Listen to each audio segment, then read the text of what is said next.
bienvenue à ce webinaire sur le confort d'été, sur la thématique donc comment éviter la surchauffe. Ce webinaire donc il est organisé par l'ALEC du pays de Saint-Brieuc, par moi-même, Méven Moisan, je suis conseiller info énergie à l'ALEC du pays de Saint-Brieuc. Et donc nous sommes l'espace conseil France Rénov sur le territoire. On va développer ça un peu plus loin.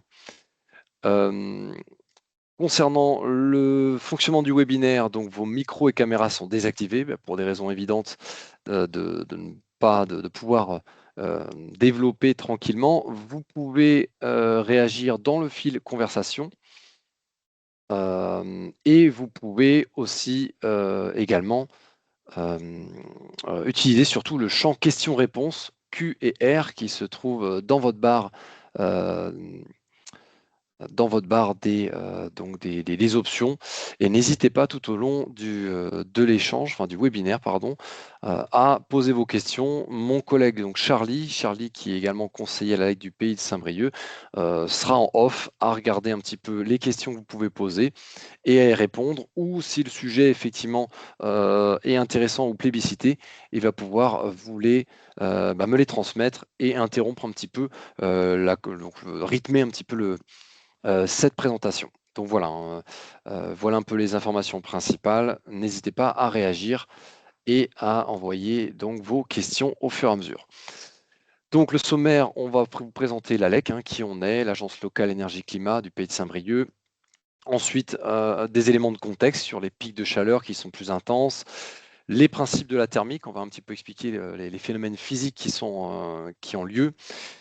Ensuite, les gestes essentiels, comment on empêche la chaleur de rentrer, comment on limite la chaleur qui est à l'intérieur, comment on corrige l'inconfort, et on expliquera de quoi il s'agit quand on parle de corriger l'inconfort, et enfin, les systèmes qui permettent d'évacuer la chaleur.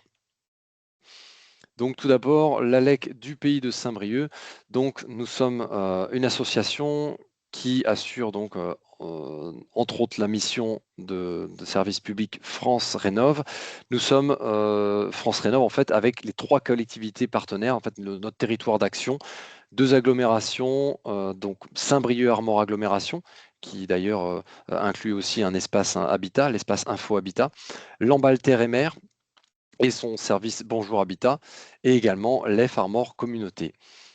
Donc ce sont au total plus de 97 communes pour plus de 250 000 habitants et un bon tiers du territoire des Côtes d'Armor, plus du tiers d'ailleurs, 42% de sa population. Si vous n'êtes pas donc quelqu'un qui réside sur ce territoire et que vous cherchez un conseiller France Rénov pour être donc conseiller, accompagné sur un projet de rénovation énergétique, vous allez sur le site officiel france-rénov.gouv.fr et vous allez trouver en rentrant votre commune, quel est l'espace France Rénov le plus proche de chez vous. Nos principales missions vont consister à sensibiliser, informer et conseiller les particuliers sur l'habitat, mais également à lutter contre la précarité énergétique. On a un volet également, une équipe importante qui accompagne les collectivités qui sont adhérentes dans la définition et la mise en œuvre de leur politique énergétique. En fait, ça va aussi être sur les bâtiments des collectivités qui sont assez importants et qui représentent du coup des consommations et des coûts importants. Donc il y a un vrai accompagnement là-dessus. Et bien sûr, tout ce qui va être de l'animation à la transition énergétique, donc sur le grand public de manière générale ou sur des professionnels.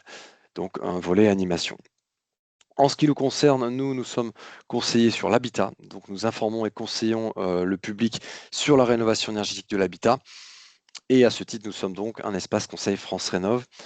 Ce conseil va consister en du conseil technique au choix, à la priorité des travaux de rénovation. Donc on parle des travaux d'isolation, de différents travaux d'isolation des parois, différentes techniques, des systèmes de chauffage, de production d'eau chaude, de ventilation. Également des informations sur le financement des projets, les aides mobilisables, une aide à la recherche d'artisans et une aide à la compréhension, à l'analyse des devis, et également, effectivement, quand les projets se concrétisent, suivi des consommations après travaux. Donc on reste disponible sur toutes les étapes d'un projet. Éléments de contexte, l'évolution du climat, des pics de chaleur plus intenses. Donc voilà, ça va être assez court, mais voilà donc des informations Météo France qui montrent les hausses de température en Bretagne, c'est spécifique à la région, et donc les écarts depuis 76 et alors ça arrive jusqu'à à 2020 à peu près, hein, donc on n'a pas les dernières années, mais on voit l'évolution de différents scénarios. Le gris, c'est ce qui s'est déjà passé et on voit les pics donc de froid, de chaud et on voit qu'effectivement on est sur une dynamique où les températures moyennes augmentent. On a 2 schémas possibles avec une température plus ou moins importante selon la trajectoire que l'on suivra, mais on voit qu'on est bien sur malheureusement une augmentation qui va ne faire que continuer de température et donc des effets climatiques extrêmes qui sont associés. Donc ça, ce sont des éléments de Météo France, hein. Les impacts de ces conditions climatiques vont être dans de nombreux secteurs, donc notamment sur les surchauffes estivales, sur la biodiversité, l'eau, l'agriculture. Nous, on va s'intéresser davantage sur le cadre de vie, sur l'inconfort thermique dans le logement, mais bien sûr, ça a des impacts sur la santé mentale, sur la sécurité, et ça a des impacts aussi sur les infrastructures, les réseaux, notamment quand on consomme de l'énergie, hein, la climatisation va avoir un effet sur la consommation électrique, et ça aura aussi des effets plus larges sur les infrastructures, pas seulement énergétiques, mais même infrastructures routières. Donc voilà, le réchauffement va nous impacter à différents niveaux. Nous, on va se concentrer aujourd'hui, bien sûr, sur l'habitat, sur les personnes. Ça, c'est à titre d'information. Vous pouvez aller sur ce site pour visualiser les hausses de température. Qu'est-ce que ça implique en Bretagne? Une augmentation de plus 2, plus de 7, plus 4 degrés. Donc, savoir un petit peu ce qui nous attend et s'y adapter. Donc, c'est pas très réjouissant, mais voilà un petit peu des choses qui vont se passer à différents niveaux par rapport à ce qui est anticipé dans les prochaines décennies. On va maintenant aborder les grands principes de la thermique. Donc vraiment, c'est comprendre un petit peu quelques notions clés avant de rentrer sur les solutions techniques. Donc quelques principes de la thermique. Tout d'abord, il faut comprendre les modes de transfert de la chaleur. Donc on parle de la chaleur bien sûr et notamment la chaleur là avec les surchauffes. La chaleur en fait elle s'équilibre dans l'espace via un transfert de calories ou un flux.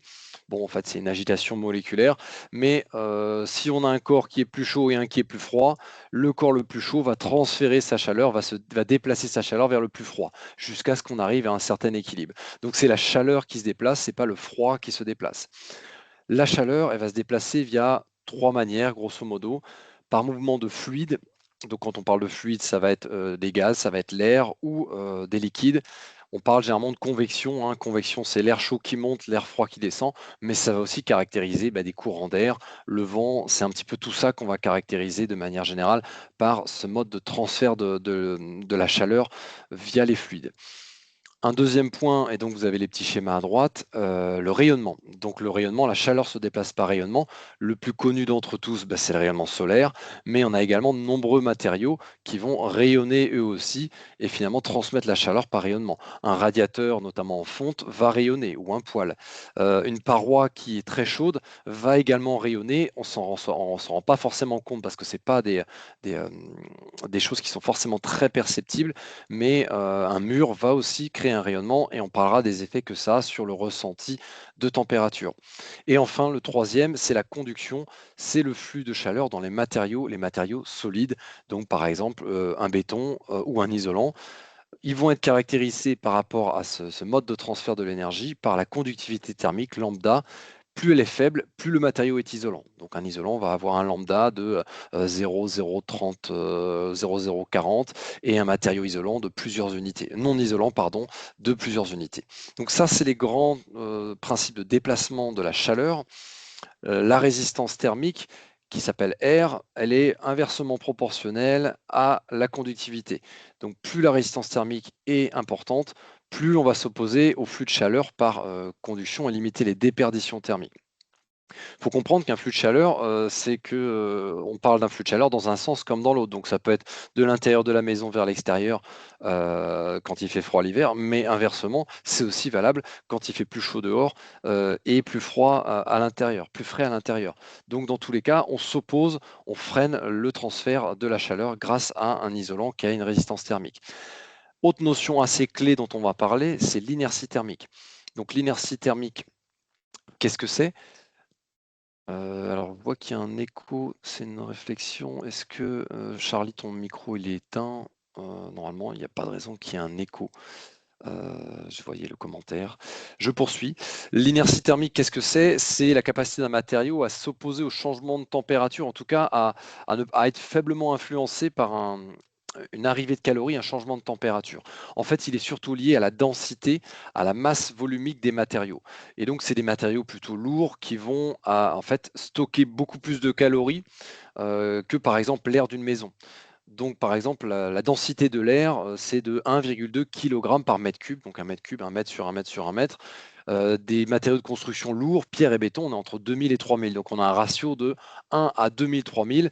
Donc, vous comprenez bien que l'inertie de ces matériaux va être beaucoup plus importante. Donc, l'inertie élevée d'un bâtiment va ralentir les variations de température et donc de ressenti. Donc, quand on a une grosse inertie, et je pense l'exemple typique qu'on a dans nos régions, c'est des maisons en pierre avec des murs assez massifs qui sont très épais. Et ben, on a généralement une bonne fraîcheur à l'intérieur parce que il y a une telle masse de matériaux qui est resté à température s'il faisait 20 à l'intérieur, qu'il faut vraiment beaucoup de chaleur pour que la chaleur de ces matériaux augmente jusqu'à ce qu'on en ait un ressenti à l'intérieur. Donc ça, c'est un process, c'est un point assez clé, mais ces deux aspects, la résistance thermique et l'inertie thermique, qui vont être facteurs de confort, mais qui ne vont pas représenter les mêmes matériaux. Donc on regardera un peu les stratégies qui peuvent être adaptées pour valoriser l'un ou l'autre, ou les deux, dans l'obtention, dans la recherche d'un rafraîchissement ou d'un confort. Des points aussi importants aussi, c'est le confort thermique qu'on va avoir en ressenti. Donc ça ne dépend pas uniquement de la température de l'air notamment. Par exemple, donc on a la température de 20 degrés à l'intérieur. Une paroi qui est froide, la température de la paroi va jouer de manière importante dans notre ressenti. On considère par exemple l'hiver quand il fait froid, si les murs ne sont pas isolés et qu'ils sont froids, si le mur à l'intérieur il est à 14 degrés et que l'air à 20 degrés, on va avoir un ressenti de 17. Donc, eh bien, quand on a des murs mieux isolés, donc on va avoir des murs plus chauds et ce ressenti sera bien meilleur. Donc, bien sûr, l'été, on va plutôt chercher l'inverse. Donc, des parois qui chaufferaient excessivement vont rayonner et vont créer plus d'inconfort que finalement la température intérieure. Ça, c'est un point important. Autre chose qui vont jouer sur le confort, les infiltrations d'air, et en fait, c'est la vitesse de l'air. La vitesse de l'air, c'est l'effet d'un ventilateur, hein, purement et simplement, ou d'un courant d'air. On va le développer ensuite plus loin, mais c'est un point important qui joue sur notre confort. Et enfin, le taux d'humidité. Le taux d'humidité, donc là, à 20 degrés, on n'aura pas le même confort. Généralement, on aura un ressenti d'inconfort l'hiver quand on a un air humide, quand on est à 80% plutôt qu'à entre 40 et 60%. Donc tout ça, c'est des paramètres aussi qu'il faut prendre en compte dans la recherche du confort. Les gestes essentiels, donc on arrive sur le vif du sujet. Les gestes essentiels, je vais d'abord parler des apports internes. Alors j'aurais pu finir par ça parce que ça ne paraît pas être la priorité, mais voilà, quand il fait chaud à l'extérieur, ben, on va éviter de ramener aussi de la chaleur qui vient de l'intérieur et on a pas mal d'appareils qui vont produire de la chaleur. Bon, on a listé un peu différents appareils, on se rend bien compte que ce n'est pas l'usage ponctuel d'une cafetière ou d'une radio qui vont faire flamber la température à l'intérieur. Mais l'usage, donc faire de la cuisine pendant de longues heures, ou un four, ou encore un ordinateur avec une tour, hein, donc ça, c'est les appareils qui vont chauffer pas mal et qui vont faire monter la température. Attention aussi au réfrigérateur. Un appareil qui est encastré et dont la ventilation est insuffisante, parce que un frigo, et d'ailleurs c'est intéressant, un réfrigérateur, c'est un appareil thermodynamique qui fait du froid en rejetant du chaud. Ben, si on ne laisse pas le chaud s'évacuer, il reste autour et donc il fait que l'appareil fonctionne en permanence, il se réchauffe plus vite, il fonctionne en continu, il génère plus de chaleur et consomme plus d'électricité. Et un autre point non négligeable, bah, c'est l'activité humaine. Au repos, on considère qu'un corps dégage environ 100 watts de puissance. Donc 100 watts de puissance, bon, bah, pendant 10 heures, ça fait 1000 watts. Bon, voilà, on va dire que c'est pas horrible, mais effectivement, si vous avez beaucoup de gens dans une pièce ou si vous augmentez votre activité, voilà, en marchant, c'est 230 watts, 3000 en bricolant, en faisant le ménage, et si vous faites du sport de manière plus intense, c'est 800 watts. Donc on se rend compte qu'on va dégager beaucoup plus de chaleur, et donc forcément, toutes ces choses-là vont apporter plus de chaleur à l'intérieur de la maison. Les gestes essentiels. Alors ça, c'est vraiment les basiques, les fondamentaux et il faut vraiment, l'intégrer. Je pense que c'est largement acquis par la plupart des gens, mais c'est, quand même une bonne chose de remettre une couche. Donc de manière générale, en période de canicule, quand il fait chaud, en journée, on ferme tout. Donc on ferme les fenêtres pour empêcher l'air de rentrer. On ne va pas créer un courant d'air quand il fait chaud dehors. Forcément, s'il fait plus chaud à l'extérieur qu'à l'intérieur, ben, on va essayer de conserver le niveau de température intérieure. Je vous ai parlé de l'inertie. Si vous ouvrez les fenêtres alors qu'il fait plus chaud dehors, ben, vous allez faire changer la température, monter la température des matériaux. Tous ceux qui stockaient un peu de fraîcheur eh ben, vont changer de température. Donc, pour un confort à court terme, pour une petite brise qui va peut-être vous rafraîchir un petit peu, en réalité, vous allez complètement détruire l'inertie de la maison et faire rentrer la chaleur. Donc on ferme les fenêtres, on ferme tout quand il fait chaud dehors et bien sûr on ferme les volets aussi. Là, c'est pas uniquement là on va vraiment intercepter le rayonnement. Donc vous voyez, je vous expliquais les différents modes de transfert de la chaleur. Les fenêtres, c'est pour faire éviter au fluide de rentrer et de s'imprégner dans tous les matériaux de la maison. Quand on joue sur les volets, sur les ouvrants, ça va être pour empêcher le rayonnement. Donc c'est deux choses complémentaires et bien sûr, voilà, limiter les usages, etc.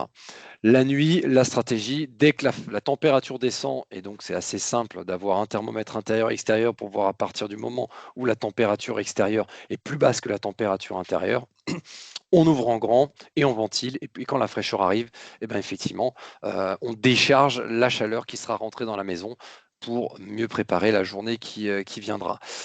Forcément, le problème des vraies canicules, c'est la température qui ne descend pas et là, ça devient plus difficile à gérer. Mais ça, c'est vraiment les fondamentaux qu'il faut bien comprendre, quand on veut, optimiser déjà au maximum, donc la gestion de sa maison. C'est des habitudes, c'est des usages, mais il faut comprendre ces phénomènes. Empêcher la chaleur de rentrer, donc on a parlé de volet, on va un petit peu développer les solutions volet. Donc voilà, l'avantage principal d'un volet, donc d'occultant, ça va être d'être mobile. Ça va permettre, on n'oublie pas qu'on veut faire permettre aux apports solaires de rentrer aussi l'hiver, hein, donc il ne s'agit pas de tout fermer. La logique va s'inverser l'été et donc limiter les surchauffes. Volet classique, volet abattant, volet à store, donc roulant, mais également des toiles extérieures quand on n'avait pas de volets. C'est des choses plus légères, plus simples, ou des brises-soleil. Pour être efficace, c'est important, les volets doivent être à l'extérieur. Si la vitre chauffe, bah, la chaleur elle va rentrer, la chaleur va finir par se propager plus facilement puisque la chaleur va rayonner à partir de la vitre qui a chauffé. Attention aussi sur les volets roulants, si vous avez un caisson de volet intérieur, ben, une mauvaise mise en œuvre va créer des infiltrations extérieures d'air parce que votre volet passe à l'extérieur et le caisson est à l'intérieur. Donc finalement, l'air chaud va rentrer et inversement, l'hiver, la chaleur va rentrer. Donc, enfin, la chaleur va sortir ou le froid va rentrer comme on veut. Mais voilà, ça c'est des points importants, ne pas faire des travaux un peu en catastrophe. Focus spécifiquement sur les fenêtres de toit parce que par rapport à une fenêtre verticale, quand vous êtes au sud, donc le soleil, on est au milieu de journée, le soleil est au zénith, donc orienté plein sud, le rayonnement rentre moins. Le rayonnement rentre dans les façades verticales quand on est au sud-ouest, au sud-est, en début et fin de journée, quand les rayons sont obliques. Mais sur un Velux, finalement, sur une pente à 45 degrés, c'est pendant toute la journée, le rayonnement va rentrer dans les Velux. Donc c'est vraiment des endroits, alors Velux fenêtre de toit, hein, c'est un abus de langage. L'idéal, c'est quand on prévoit un remplacement de fenêtre de toit, mettre un volet roulant intégré, c'est un peu plus cher, mais c'est à prévoir quand on fait le changement.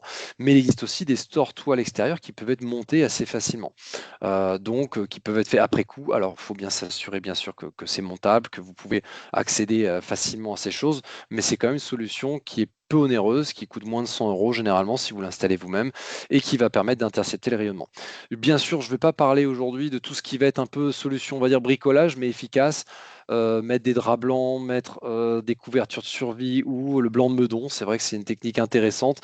Toutes ces choses-là, quand on n'a pas d'occultant, bah oui, c'est intéressant. Mais idéalement, on essaie de faire des solutions un peu plus techniques, un peu plus pérennes. Également sur les auvents, Storban, des bords, donc bah, c'est intéressant au sud. au sud de pouvoir créer ce débord, notamment de l'étendre un petit peu parce que le rayonnement, hein, même si on a la fenêtre qui est à l'abri, le vitrage, eh ben, il y aura un rayonnement incident sur des surfaces qui font que la chaleur va quand même rentrer un peu par rayonnement. Donc on va déborder un peu plus. Un auvent, par contre, à l'est ou à l'ouest est beaucoup moins intéressant puisqu'encore une fois, les rayons sont obliques. Donc finalement, avoir un occultant par le dessus va limiter l'intérêt et on va plutôt penser à des ombrages, des masques, mais on va y revenir un peu sur tout ce qui va être environnement extérieur. Autre solution, jouer des bords. Bon, voilà, c'est des choses qui peuvent être intéressantes. Bon, il y a aussi un aspect d'intégration esthétique sur ce, voilà, joue des bords, on appelle ça des casquettes aussi. Plutôt sur des constructions neuves, c'est rare qu'on aille ajouter ça sur une maison existante. Point important sur l'isolation, donc vraiment, c'est un point vraiment fondamental. Une bonne isolation prémunie des pertes thermiques l'hiver, mais limite aussi la rentrée de la chaleur l'été, hein. Donc c'est assez technique, elle est un petit peu dense cette slide. Point important, bah, l'épaisseur d'isolation, je vous parlais de résistance thermique, donc plus il y a d'épaisseur, plus on a de résistance thermique. Donc aujourd'hui, notamment par rapport aux Z, on demande une résistance thermique entre 6 et 7, c'est entre 20 et 25 cm d'isolant. Maison passive, hein, qui se veut quasiment sans système de chauffage nécessaire, on est même sur une résistance thermique de 10, donc on est à 30-40 cm. Là, je fais le focus vraiment sous les rampants parce que les combles perdus sont finalement assez simples à isoler, mais les rampants, c'est un peu plus technique. Donc, ce qui va importer, c'est pas uniquement l'épaisseur d'isolant, c'est la qualité de la mise en œuvre. La qualité de la mise en œuvre, alors vous voyez un petit peu une vue de coupe, source de l'AQC, l'agence qualité construction. Vous avez côté toiture, vous avez côté intérieur ici. Donc, côté toiture, on va garder une lame d'air ventilée. Alors, elle a plusieurs usages. À l'origine, elle sert aussi à évacuer un peu de vapeur d'eau qui risquerait de condenser l'hiver. Donc, on va évacuer la vapeur. Ensuite, on va avoir, quand on est sur des isolants classiques et qu'on s'adapte à la charpente, un isolant d'une bonne épaisseur, mais en deux couches. On vient limiter les infiltrations d'air et ponts thermiques et on vient mettre en plus un pare-vapeur. Point important, c'est que les 2 cm minimum qu'on va recommander, en fait, on va sur les surchauffes, on va même essayer d'augmenter cette partie ventilée ici parce que, en fait, la toiture va chauffer, s'il fait 40, alors aussi on considère qu'il fait 40 dehors, votre toiture va chauffer beaucoup plus. Les ardoises ou les tuiles vont chauffer et vont rayonner. On a des températures qui vont monter à peut-être 70, peut-être davantage. Donc en fait, il fait beaucoup plus chaud sous la toiture du fait des matériaux qui vont emmagasiner la chaleur, hein. Vous pourriez faire cuire un œuf sur une ardoise. Donc le fait d'augmenter la lame ici va permettre d'avoir davantage de ventilation, même avant l'arrivée de la fraîcheur nocturne, et donc de réduire le flux de chaleur qui va traverser l'isolant. Donc voilà, cette mise en œuvre de qualité, elle est importante. Je parle d'isolant en bloc, mais on peut aussi avoir des caissons qui vont permettre un soufflage, donc des caissons spécifiquement conçus par l'intérieur. On a aussi par l'extérieur la méthode dite du sarking qui va impliquer finalement de passer par-dessus la charpente et donc qui est très adaptée. Mais donc on va éviter les ponts thermiques, infiltration d'air et éviter des pathologies qui seraient liées à de la condensation de vapeur. Un autre point donc qu'on va évoquer, c'est le déphasage thermique qui importe dans le choix de l'isolant. En très résumé, hein, plus un isolant est dense, plus il aura un peu de masse, plus il va retarder l'entrée de la chaleur, notamment en toiture où l'inertie des matériaux est beaucoup plus faible que pour les murs, hein. L'inertie, on en a bien plus dans les murs du fait des matériaux de construction. Et on considère donc que certains isolants, type les fibres de bois, laine de bois, vont être plus denses et donc avoir un meilleur déphasage, c'est-à-dire le temps que la chaleur mettrait à rentrer dans le logement par rapport à des isolants plus conventionnels, comme ici la laine de roche. Alors attention, il y a quand même pas mal il n'y a pas forcément un consensus sur le rôle du déphasage, donc son impact elle serait à relativiser. Euh, Ce qu'il faut bien comprendre, c'est que l'intérêt, il est de freiner, donc de bien bloquer la chaleur pendant la journée et que la nuit, finalement, quand la fraîcheur arrive, on met en surventilation nocturne et on évacue cette chaleur. Si on est sur des périodes de canicule où la température ne descend pas, eh bien, finalement, la chaleur finira par rentrer en deux journées, une nuit qui ont été continues. Donc voilà, le déphasage en question a ses limites. L'inertie, elle est très faible en toiture comparée à de la masse des murs, des matériaux de construction. Néanmoins, ce qu'il faut retenir, c'est que la mise en œuvre, elle est importante si on veut avoir un niveau de qualité par rapport à la continuité, l'épaisseur de l'isolant et sur l'étanchéité à l'air. Point d'information sur les murs, donc on a l'isolation intérieure ou extérieure. Alors l'isolation intérieure va être un peu moins performante, et ça été comme hiver, parce que on va avoir des discontinuités de l'isolant entre les planchers et les murs, donc entre ce qu'on a donc les murs de refend, donc un mur porteur qui vient faire une discontinuité de l'isolant intérieur. Donc voilà, on a davantage de faiblesse thermique. Et on a également l'inconvénient que la masse des bâtiments, elle est côté extérieur. Donc on va plutôt être à température de l'air extérieur, froid l'hiver, chaud l'été, et que finalement, l'isolant, il vient faire barrage à l'intérieur. Donc il va garder en inertie que le matériau de parement, le placo ou la brique rouge, la brique plâtrière qui était beaucoup utilisée sur les cloisons, qui est encore un petit peu utilisée. Donc voilà, on se coupe de cette inertie. Mais voilà, faut pas considérer que c'est une mauvaise solution. Une maison qui est isolée, ça freine quand même le flux de chaleur. Donc, faut pas non plus considérer que vaut mieux ne pas isoler les maisons. C'est faux. Il faut isoler, mais on va essayer peut-être de ramener de l'inertie via d'autres moyens dans la maison quand on est en isolation de l'extérieur, si on veut avoir un peu plus d'amortissement thermique quelque part.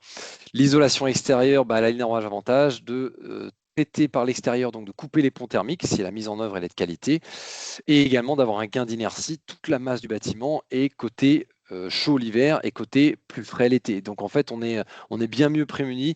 C'est l'avantage de cette méthode. On vient et ajouter l'effet de la résistance thermique, donc limiter l'entrée du flux de chaleur, et deux, avoir l'inertie à l'intérieur, donc conserver la masse, qui fait que malgré l'entrée d'un peu de chaleur, la température intérieure va rester agréable, étant donné la forte masse. Point important, je vous ai présenté ces deux travaux qui sont intéressants. Bien sûr, il y a d'autres choses, il y a les fenêtres, mais ce qui est important, c'est la rénovation performante. Donc là, vous voyez ce petit schéma hein, qui est issu d'un guide ADEME. Entre une rénovation où on n'aura pas fait attention aux jonctions, on aura un peu fait, on va dire, au fil de l'eau, on va garder des faiblesses thermiques, des ponts thermiques, de l'infiltration d'air entre l'isolant des murs et les fenêtres, entre les murs et la toiture. Donc voilà, et le fait qu'on l'aura prévu, qu'on l'aura conçu et qu'on l'aura exécuté, même si c'est par étapes et qu'on a prévu finalement de prévoir que l'isolant qui sera fait peut-être dans un second temps arrivera en interface. Donc c'est un point qui est important. Continuité de l'isolant, de l'étanchéité à l'air de l'enveloppe. Hein, l'enveloppe, voilà, c'est cette enveloppe thermique. La gestion des interfaces, l'usage de pare-vapeur en intérieur pour éviter en plus des problèmes liés à des migrations de vapeur d'eau qui viendraient condenser et créer des pathologies, des moisissures, etc. Mais ça implique une conception qui est planifiée des différents postes de travaux de la rénovation énergétique. Et donc, ces choses, idéalement, l'idéal, c'est de les faire en une fois sur une rénovation performante. Bien sûr, c'est des travaux qui ont une ampleur et des coûts d'importance. Donc, on peut essayer de phaser ça, mais voilà, c'est pas des choses qui sont aujourd'hui qui sont encore assez développées. De penser quand on fait des travaux un peu l'étape qui va venir en jonction. Donc voilà, et ça implique également une exécution exemplaire et que les entreprises soient bien organisées et bien suivies pendant le chantier. Donc c'est un point assez clé quand on veut avoir quelque chose de performant hiver comme été. Si vous avez des questions, donc effectivement, n'oubliez pas que vous avez les questions et réponses. Donc, mon collègue se fera un plaisir de vous répondre. Et s'il y a des questions pertinentes, ben, il me les relayera et je pourrai y répondre en direct. On passe maintenant à ce qui va être la limitation de la chaleur à l'extérieur. Hein. Donc, on a vu finalement, là, je parlais d'enveloppe à l'instant, on était vraiment à traiter qu'il s'agisse de volets, de fenêtres, on est vraiment à s'arrêter à la limite entre l'intérieur et l'extérieur. Mais il faut aussi pas oublier que l'environnement dans lequel on évolue va être plus ou moins facteur d'augmentation de température. Donc le constat, c'est que les surfaces minérales, donc le béton, le bitume, qui d'ailleurs ont de l'inertie, donc stockent la chaleur, vont stocker la chaleur la journée et la restituer la nuit, au moment où on voudrait rafraîchir. Donc ils contribuent à maintenir une température extérieure élevée et empêcher la température de descendre donc la nuit.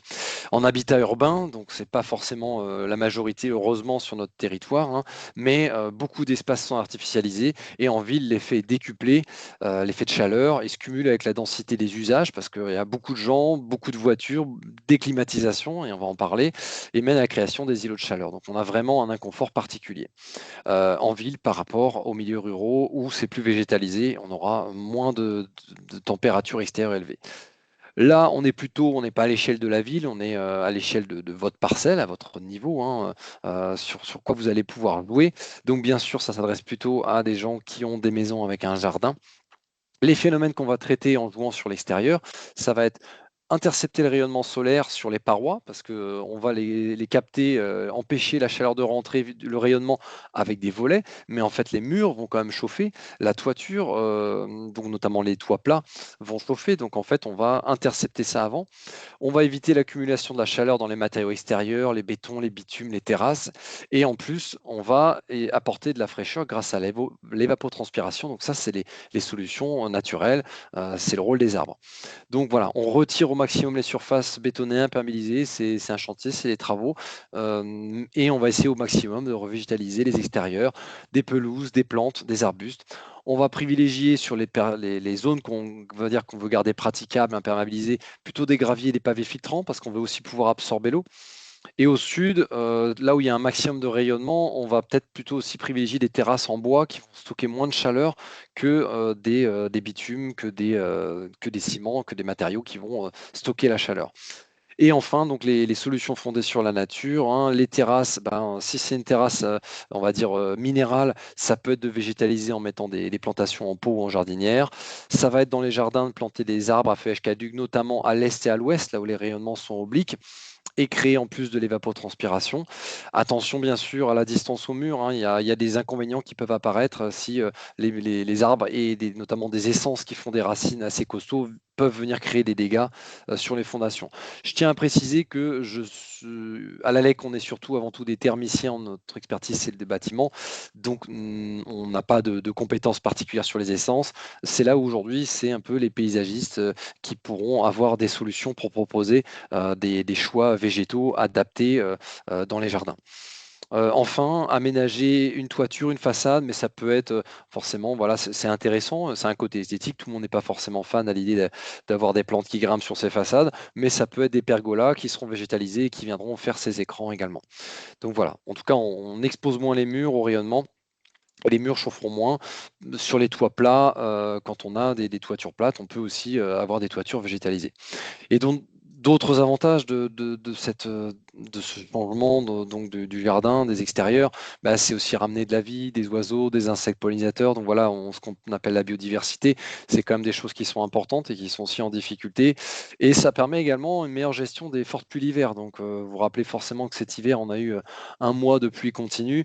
Bah, les extérieurs imperméabilisés ne permettent pas à l'eau d'être intégrée, d'être absorbée par les sols, ça ruisselle et ça vient créer ces phénomènes d'inondation, de surcharge des réseaux d'assainissement. Donc voilà, il y a quand même des aspects importants qu'on puisse absorber l'eau et du coup, c'est la végétation aussi qui le stocke. Donc on a une meilleure efficacité, une meilleure résilience entre les périodes chaudes, trop chaudes et les périodes trop humides que l'on connaît malheureusement et qui vont continuer à s'accentuer. On passe à ce qui va concerner la correction de l'inconfort. Donc, la correction de l'inconfort, on va parler en fait de la ventilation. Alors ventilation des ventilateurs intérieurs. Donc là, je vais développer spécifiquement les brasseurs d'air plafonniers qui font un peu leur retour, mais bien sûr, un ventilateur manuel, quelle que soit la taille, on est sur le même principe, hein. Donc, c'est probablement l'outil le plus bon marché, le plus efficace qui existe, un ventilateur intérieur. On va créer donc le principe, hein, donc c'est qu'on n'abaisse pas la température intérieure. Le rôle d'un ventilateur, la température ne change absolument pas, mais ça vient créer un flux d'air qui va apporter une sensation de fraîcheur comme du vent, comme un courant d'air. Et en fait, quelle est la raison de ça? C'est que l'effet physiologique de la vitesse de l'air sur le corps humain permet un ressenti de température qui va être plus frais de -2, -3, parfois -4 degrés. Pourquoi? Parce que voilà, notre organisme, quand il a chaud, il évacue le surplus de chaleur au travers de la peau. Par la convection, donc l'air vient au contact de la peau absorber l'excès de chaleur. et également la transpiration. Donc c'est les 2 phénomènes par lesquels on se refroidit. Quand on est dans une pièce où il fait, voilà, il va faire, il fait 30 à l'extérieur, on a 29 à l'intérieur et les parois sont à 27, on a un ressenti de 28, c'est pas agréable. Et ben juste le fait de créer ce flux d'air, avec un flux d'air, donc on va parler de la vitesse, c'est important, 1 mètre seconde, on va baisser le ressenti de 3 degrés. Donc c'est rafraîchissant. Les avantages de ce genre de système, bah, c'est que le coût d'investissement, il est réduit. C'est que la consommation d'énergie, elle est faible. La maintenance aussi est faible, hein. On est juste à nettoyer, éventuellement serrer des vis parce que c'est un appareil tournant. Il peut y avoir des effets de vibration qui font que ça va un peu se désolidariser. Heu, on va avoir une efficacité lorsque les fenêtres sont fermées. Bien sûr qu'on ferme les fenêtres quand il fait plus chaud dehors, mais la fraîcheur, quand elle arrive la nuit, on va aussi augmenter le brassage d'air. Donc on va augmenter le rafraîchissement, de la maison, la diffusion de l'air plus frais et donc le fait que la chaleur qui sera rentrée dans la maison sera, d'autant plus facilement, évacuée. Autre avantage, ça peut fonctionner comme un déstratificateur l'hiver. Alors qu'est-ce que c'est le déstratificateur? C'est que finalement l'air chaud se stratifie et notamment quand vous avez des grandes hauteurs sous plafond, eh ben, l'air chaud va monter et en bas vous aurez froid. Donc l'intérêt d'un déstratificateur, c'est de casser les strates d'air et d'homogénéiser la température. Donc ça a aussi un intérêt l'hiver. Et bien sûr, bah, on peut le laisser fermer quand on n'est pas là, puisque étant donné que ça n'influe pas sur la température, le seul intérêt, c'est d'avoir un ressenti. Donc le choix adapté d'un appareil, c'est important. C'est vraiment la vitesse de l'air qui joue sur le niveau de ressenti. On commence à avoir un ressenti à partir de 0,4 mètres secondes, mais on a davantage à 0,8, voire à 1, voire 1,2 mètres secondes. Donc en fait, ça va aussi dépendre le flux d'air qu'on va avoir des autres paramètres qu'on a exposés au début, la température des murs, le niveau d'humidité, l'activité humaine. Donc l'idéal, quand on acquiert un brasseur d'air plafonnier comme ça, c'est d'avoir un modèle avec variateur de vitesse. Au moins, voilà, on considère 3 vitesses pour les locaux de jour et 5 vitesses pour les locaux de nuit, mais qu'on puisse adapter la vitesse finalement au niveau de fraîcheur qu'on souhaite avoir. Point très important, c'est le dimensionnement et la position qui doivent être adaptés à la taille de la pièce. Donc, il y a une étude qui a été réalisée, qui a été commandée par l'ADEME avec donc plusieurs bureaux d'études et consultants, qui vraiment fait des séries de tests sur les tailles de pales, sur les écarts, donc la position, la hauteur du plafonnier par rapport au plafond. Voilà, vraiment toutes les caractéristiques et ils en ont tiré un peu les cas idéaux. Donc, il faut forcément, vous voyez le flux d'air qui passe, qui arrive au milieu et qui longe les murs et qui remonte. Il faut qu'il y ait un écart minimum en haut, hein. Si le plafonnier est collé en haut, l'air ne pourra pas passer et être projeté, donc ça ne marche pas. Voilà, il y a différents critères. Je ne vais pas rentrer dans les détails. Sachez que ces critères sont accessibles notamment dans le fichier calpinage de ce rapport Brass qui peut être trouvé en ligne. Bien sûr, si vous souhaitez un peu installer un brasseur et que vous avez des questions, bah, n'hésitez pas à nous contacter. Mais voilà, il y a des règles à respecter. On ne prend pas le premier modèle venu et on l'installe. Si ça ne marche pas bien, on peut se dire bah non, ça ne marche pas bien. Et en fait, c'est juste qu'on n'a pas suivi les règles de dimensionnement qui sont adaptées. Autre point d'attention, le niveau de décibels dans une chambre ou dans un bureau. Éviter d'avoir quelque chose, hein, quelque chose de bas de gamme qui va beaucoup vibrer, faire du bruit, bah, ça sera désagréable.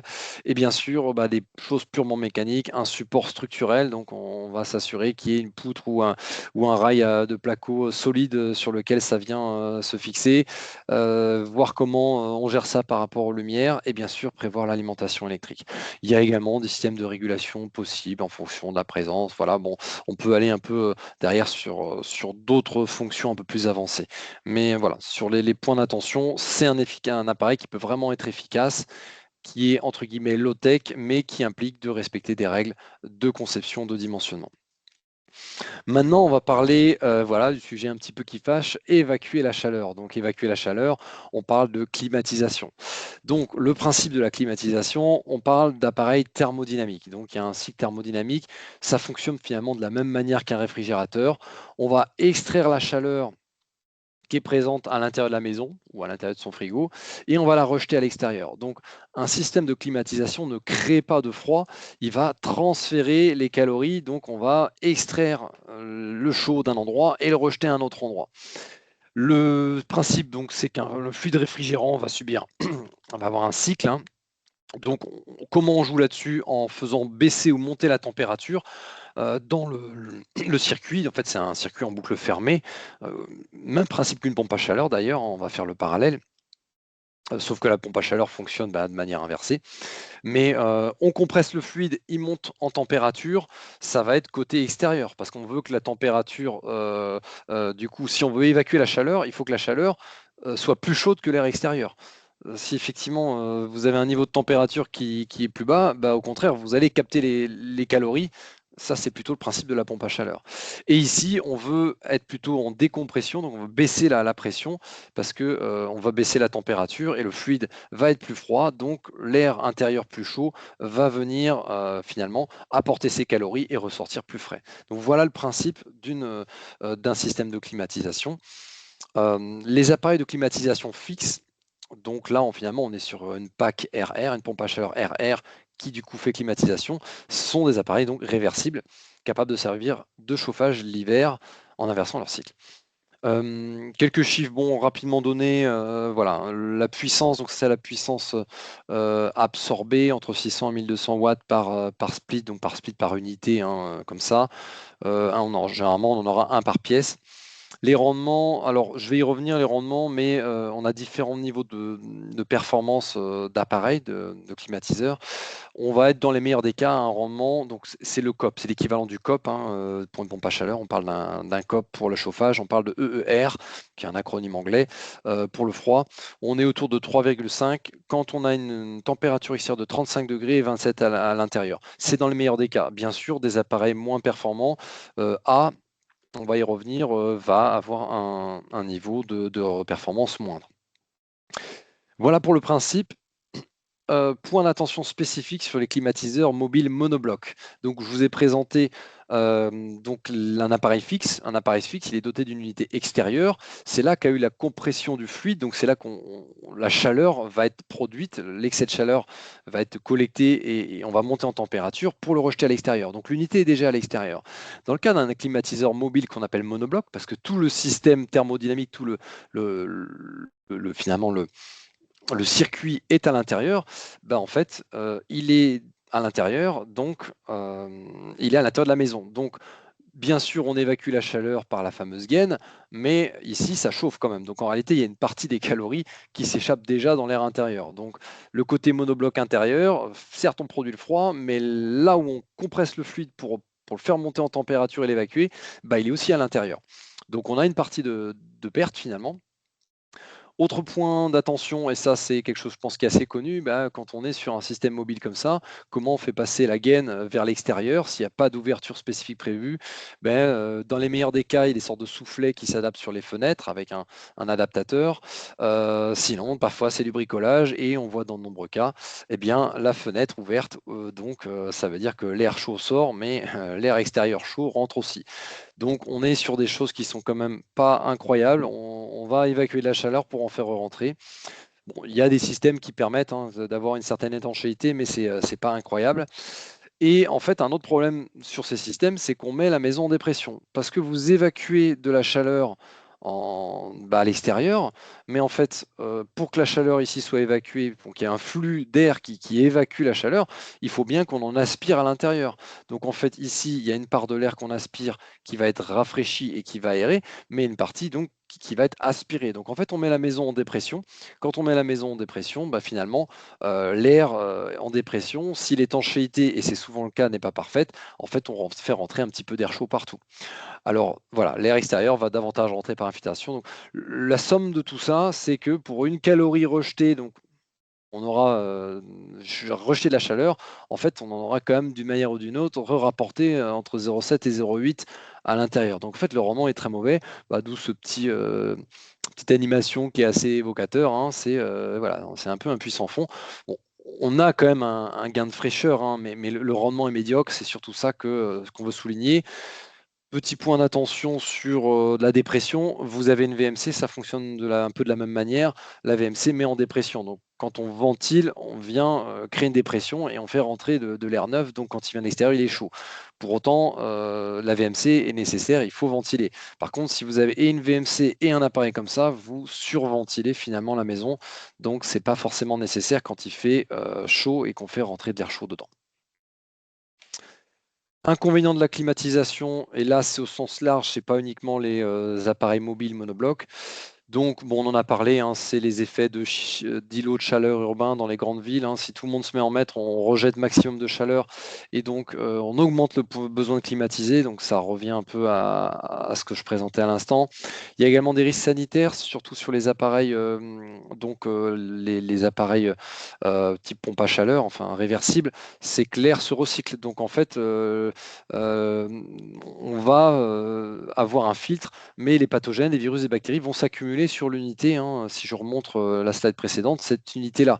Donc, il faut penser à changer les filtres, à les nettoyer, parce que ça peut être source de diffusion de virus. Et je me rappelle notamment que pendant le Covid, on déconseillait l'utilisation de la clim parce que ça permettait, ça pouvait favoriser sa diffusion, puisque l'air retraverse un filtre chargé de pathogènes et donc redistribue un air chargé de pathogènes. Attention au bruit pour les unités extérieures, pour le voisinage. Donc, c'est des choses qu'il faut prendre en compte, de la même manière que pour les pompes à chaleur, hein. Euh, Consommation électrique, bon, on considère qu'aujourd'hui en France, c'est à peu près 5% de la consommation électrique qui est utilisée annuelle, hein, j'entends, surtout du tertiaire. Bien sûr, on n'a pas les mêmes niveaux de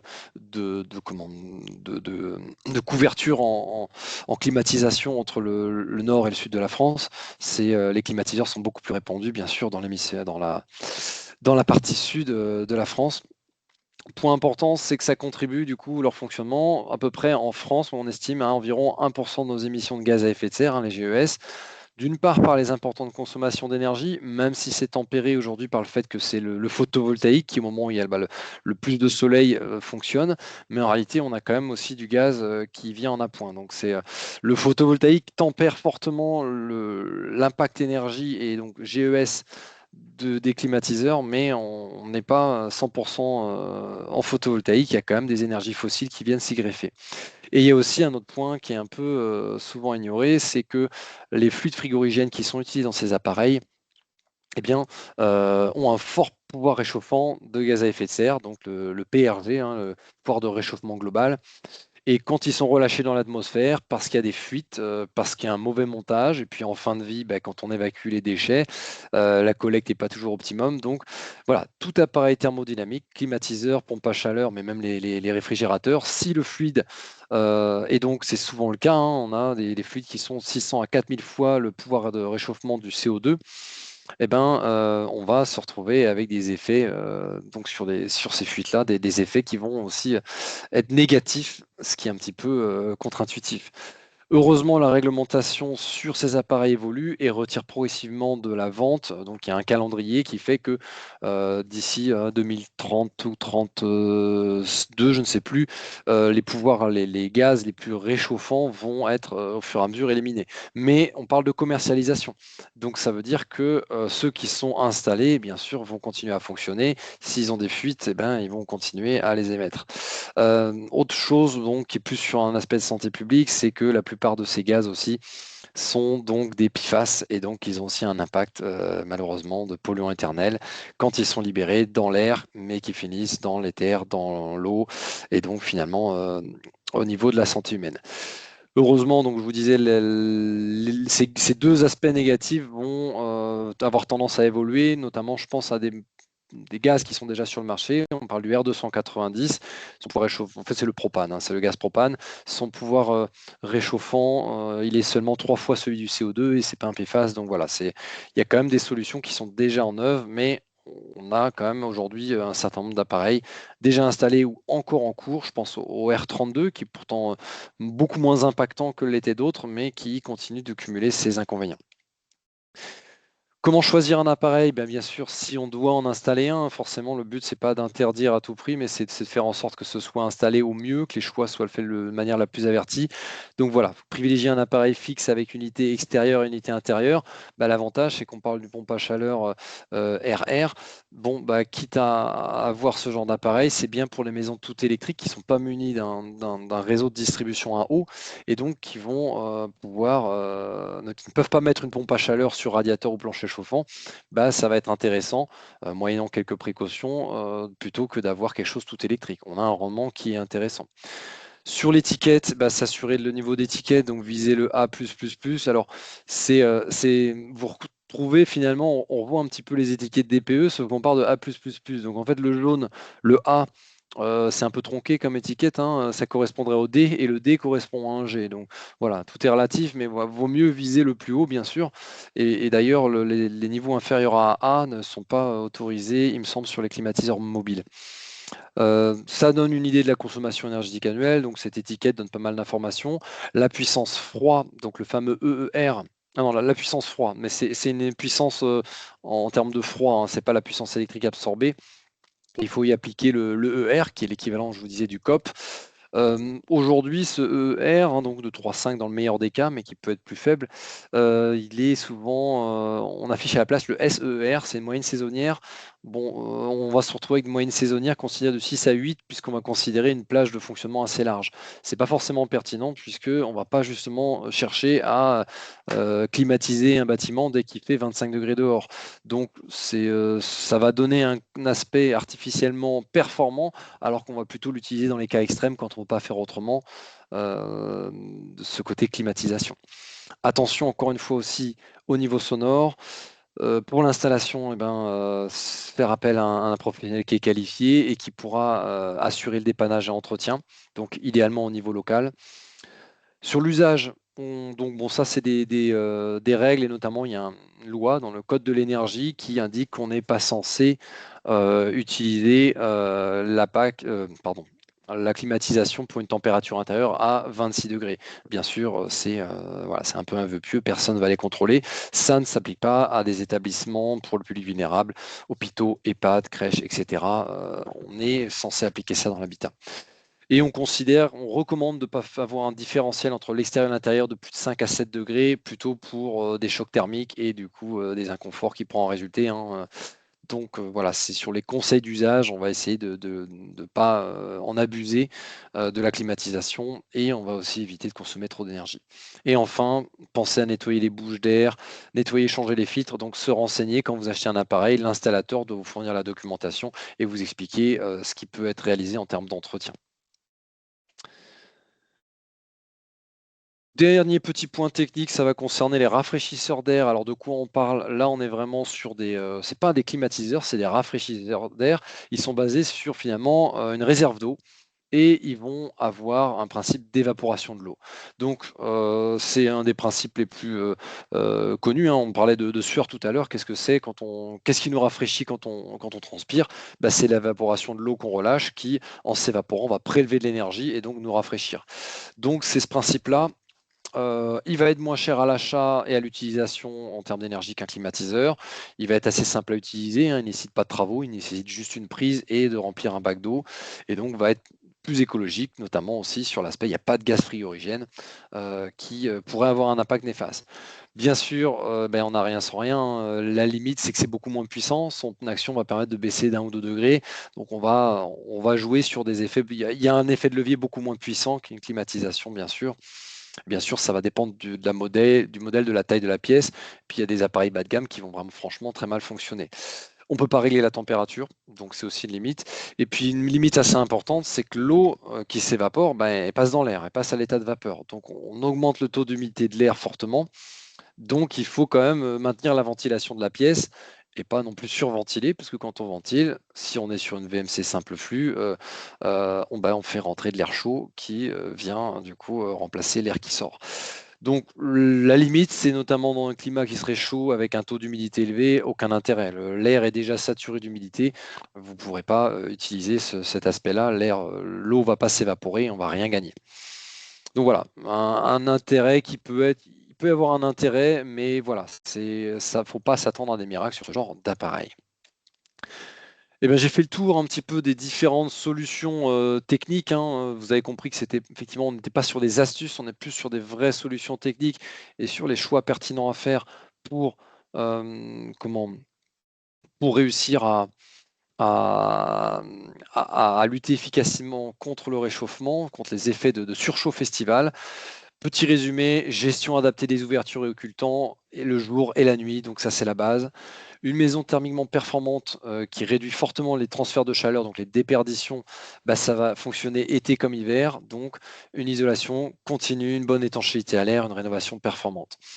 Une maison qui a une inertie élevée va permettre de limiter les variations de température, mais c'est idéal, surtout si les matériaux qui ont cette inertie sont peu exposés à l'apport de chaleur extérieure. Donc voilà, c'est le fait de pouvoir isoler. Après, on a des maisons du bâti ancien ou des maisons, quand vous avez de la mitoyenneté, ça va un petit peu aussi protéger, hein. La maison mitoyenne, elle n'est pas exposée. Donc il y a des murs qui sont pas comment, exposés au rayonnement. Donc on a aussi un intérêt quand on a cette forme de compacité, ou parfois quand on a des annexes, les murs, les pignons, eux, ne chauffent pas, même s'ils sont un peu exposés à la chaleur de l'air, ils ne sont pas exposés au rayonnement. Également un travail des abords, des environnements de la maison avec des matériaux moins minéraux, des couleurs claires et des techniques de végétalisation qui permettront de réduire la température extérieure et de limiter l'entrée de la chaleur par les parois, notamment les murs ou la toiture. La climatisation qui consomme de l'énergie et finalement augmente la température extérieure. Donc voilà, à utiliser avec parcimonie et à bien choisir l'appareil quand on en choisit un. Voilà, pas prendre notamment les climatiseurs mobiles qui sont quand même des appareils qui ont un rendement très mauvais. Et enfin, les solutions de ventilateurs et de plafonniers, bah, qui sont en intérieur, qui sont les plus intéressants, qui sont assez économes, il y a un investissement qui va être modeste et qui vont vraiment permettre un rafraîchissement efficace avec peu d'énergie, mais notamment sur les plafonniers, donc les brasseurs d'air plafonniers, d'avoir un dimensionnement adéquat pour s'assurer qu'on ait l'efficacité optimale. Se précipiter pour installer un appareil ou un système dans l'urgence, ben, en ce moment, ça va rarement permettre de bons résultats. Donc effectivement, les solutions un petit peu bricolage vont être intéressantes, mais il vaut mieux éviter de se précipiter à acheter ce qui est disponible dans un magasin parce que, encore une fois, on va être déçu et la qualité ne sera pas forcément au rendez-vous. Donc on anticipe et on essaie d'avoir une réflexion un peu plus large que l'urgence. Et enfin, bah, chaque maison est unique. Donc, pour faire les bons choix techniques et en cas de doute sur la pertinence d'une offre, d'un devis, ben, n'hésitez pas à venir prendre conseil auprès de la LEC, prendre rendez-vous avant d'arrêter votre décision et de faire l'achat du matériel ou de la prestation. Donc voilà, j'ai terminé sur cette présentation. Vous retrouvez nos coordonnées, donc l'Agence locale de l'énergie et du climat du pays de Saint-Brieuc pour, bien sûr, les personnes résidant sur les territoires que j'ai présentés au début. Nous sommes basés à Saint-Brieuc, 5 rue du 75e régiment d'infanterie. Et pour nous joindre, il faut contacter l'accueil qui est ouvert donc tous les jours de 9h à 12h et de 13h30 à 17h, sauf le lundi où nous sommes ouverts que le matin. Il s'agit donc d'avoir un conseil gratuit et neutre. Nos conseillers reçoivent uniquement sur rendez-vous, donc avec prise de rendez-vous préalable à l'accueil. Et nous assurons aussi des permanences mensuelles dans les communes des 3 territoires en question. Donc, on peut s'approcher de votre lieu, hein. Il faut se renseigner sur les jours et les créneaux de permanence encore disponibles. Voilà, j'ai fait le tour. Nous avons Je... deux Est-ce qu'on a des questions. questions? Des questions? Une petite simple et rapide. Vous déplacez-vous pour faire un devis? Alors, on ne va pas se déplacer pour faire des devis pour la bonne et simple raison que nous ne faisons pas de devis, hein. C'est un conseil gratuit et neutre, hein. On assure une mission, la mission France Rénov', hein. C'est une mission de service public en partenariat avec nos collectivités. Par contre, si vous avez un devis, nous, on va pas, voilà, on va proposer aucune prestation. Mais si vous avez une offre d'un professionnel et vous souhaitez un petit peu avoir un avis, une compréhension technique de ce qu'il vous propose, on est disponible pour le regarder, pour l'analyser, vous faire un retour. Donc, vous nous contactez.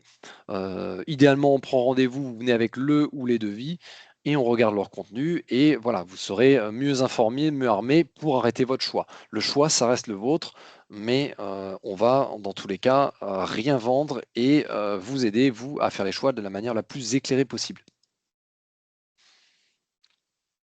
La deuxième question, auquel j'ai déjà répondu un peu, mais que tu peux peut-être abonder, quelles sont les différentes solutions pour obstruer des Velux? Comment peut-on justifier aujourd'hui auprès des architectes des bâtiments de France que les volets extérieurs sont plus intéressants que intérieurs?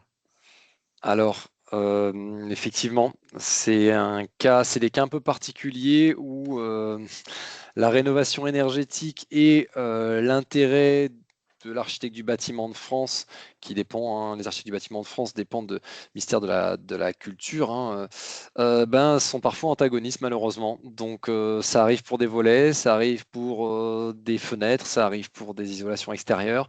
Donc ça peut être effectivement délicat. Euh, Éventuellement, essayer de prévoir des choses qui sont démontables, qui peuvent être mis l'été, puis qui pourront être retirées, hein. On parlait un petit peu des volets un petit peu occultants, légers, entre guillemets. Mais oui, c'est un cas de figure où finalement, la personne qui a le dernier mot, si on est sur un système de volets extérieurs périn, ben, c'est l'architecte du bâtiment de France. Donc, je pense que c'est des choses qu'il faut. Voilà, nous, on essaie d'avoir un échange avec eux, mais à la fin, c'est eux qui ont le dernier mot. Donc, c'est des cas où malheureusement, il n'y a pas toujours une solution simple et ça peut être essayer d'échanger, de trouver des compromis. Euh, Ils sont censés être un petit peu sachant de la thermique, mais l'aspect architecture va souvent primer sur les économies d'énergie ou le confort thermique, malheureusement. On peut peut-être également préciser, détailler un peu notre mission de visite que l'on fait des fois chez les usagers.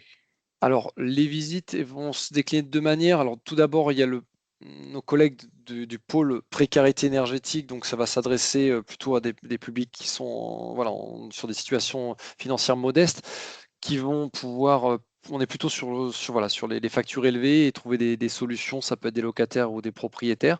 Donc ça, le service qu'on s'appelle le service SLIM, en fait, c'est le programme SLIM, va pouvoir faire des visites, mais et ça peut être notamment des petites solutions techniques, va dire, sans gros travaux. Ça peut concerner des propriétaires, bien sûr, mais ça va être possible.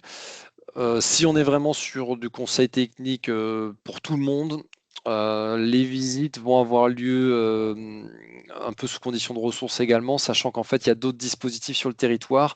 Les collectivités financent d'autres acteurs qui, eux, vont pouvoir faire des visites sur des projets de rénovation.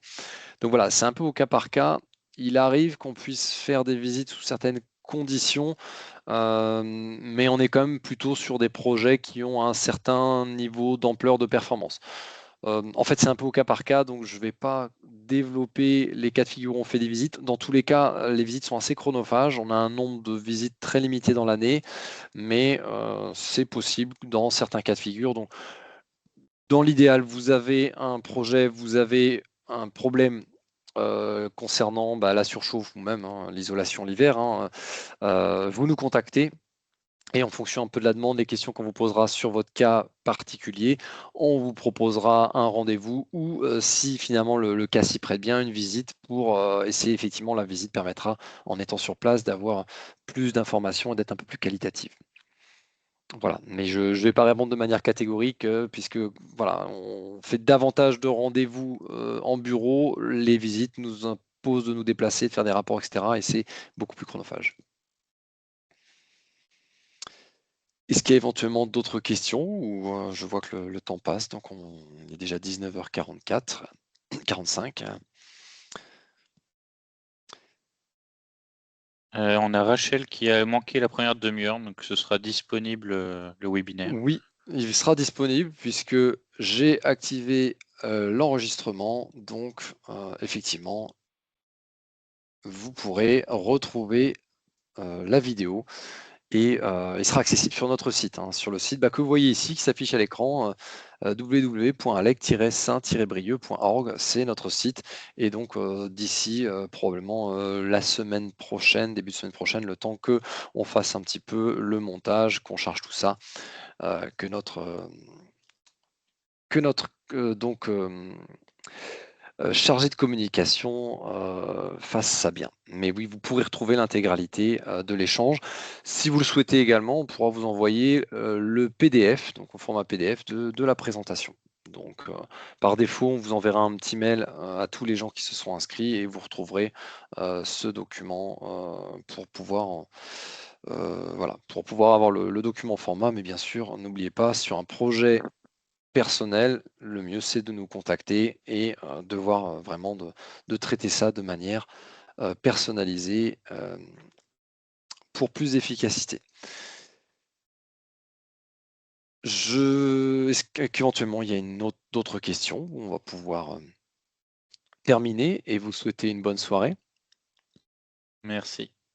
Eh ben, je vous remercie de votre attention. N'hésitez pas à nous contacter effectivement sur un projet, sur le projet, qui vous concerne et on vous souhaite une très bonne soirée en espérant que ce webinaire vous a plu, que vous avez appris 2-3 choses et bien sûr que ça vous donne des idées, pour, lutter contre, la surchauffe estivale, mais aussi bien sûr, ben, comme ça je vous l'ai dit, ça va de pair avec, les déperditions l'hiver. Je vous souhaite une très bonne fin de journée, une très bonne fin de journée et à très bientôt. Merci à vous. Au revoir.